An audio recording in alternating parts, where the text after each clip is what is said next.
Now we're going to show you guys how to clean this rifle after you've got, let's say, 50 or 60 rounds down the chamber. It's necking down the bore with the fouling enough that it's changing your velocity, which is changing your point of impact. So we're going to clean this gun to get it back to its original point of impact. So the first thing we're going to do is we're going to start out with our bore guide. We have these nice Possum Hollow bore guides. They slip right in. You can feel the O-ring engage and seal the chamber. That's going to keep all the solvents that you're working with out of your action. That's going to seal them to the bore side of the action. Now, you're going to notice that I'm going to leave this scope coat on. Now, the reason I do that is because as you're cleaning, as you're taking your cleaning rod and you're running it in and out of the bore, you maybe pull it out too far and miss and you run it right back in. You could possibly hit the end of the lens of your optics, and that would cause it to break and scratch, and you don't want that to happen because it's very expensive to fix.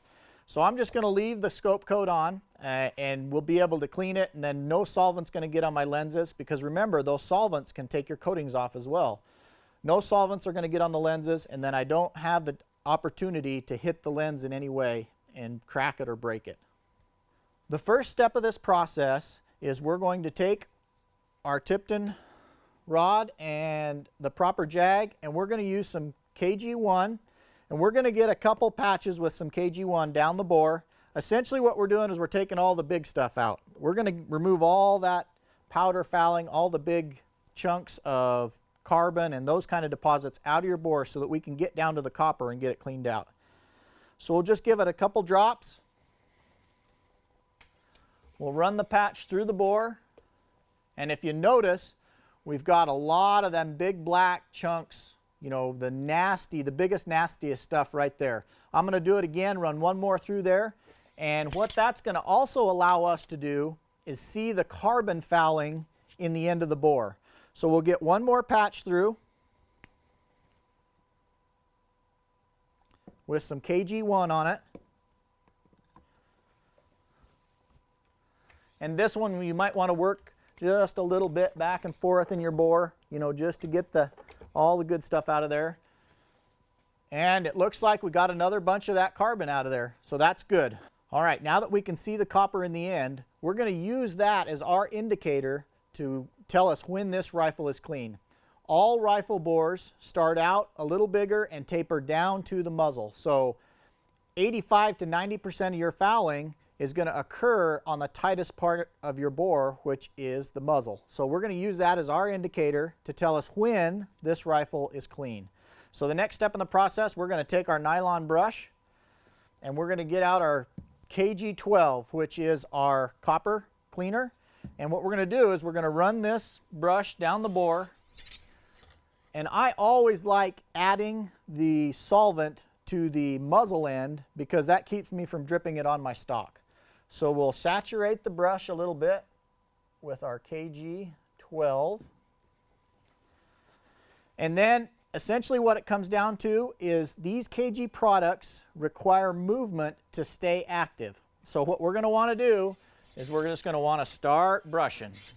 And this is where this process becomes a little monotonous, because you're going to want to get 40 to 60 strokes through your rifle, and then we're going to stop. We're going to throw some patches through it, and then we're going to check and see if we've got all the fouling out of it. All right, I've got 50 strokes through there. My arm's a little sore, but what we're going to do is I'm going to run a couple dry patches down the bore to get out all that copper fouling that we've removed, and then we're going to check out the end of the muzzle and see if we've gotten all the copper out of it. Now if we haven't, we're going to put the brush back in, resaturate, another 40 to 60 swipes down the bore, and then we'll check it again. And you'll just continue that process until you're not seeing any copper fouling in the end of your muzzle. All right, there's a couple patches. Let's look in the end of the muzzle and see if we can see any fouling.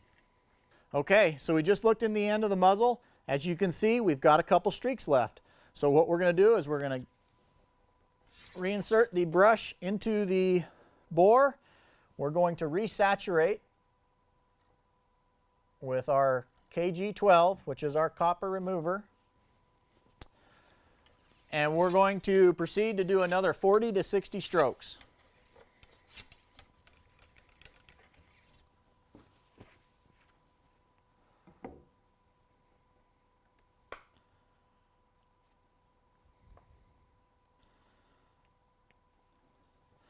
All right, now I've got all my 40 to 60 strokes in there. I'm going to run a couple dry patches, get all that solvent out of your bore so you can get a proper look at the muzzle there. All right, 2 dry patches. Now let's take a look at the end there and let's see if we can see any more copper residue left in that rifling. Well, we've looked at the end of the muzzle and we can't find any more copper left in the bore. So we've got the copper clean. Now on to the next step, which is we're going to clean the carbon out of this barrel.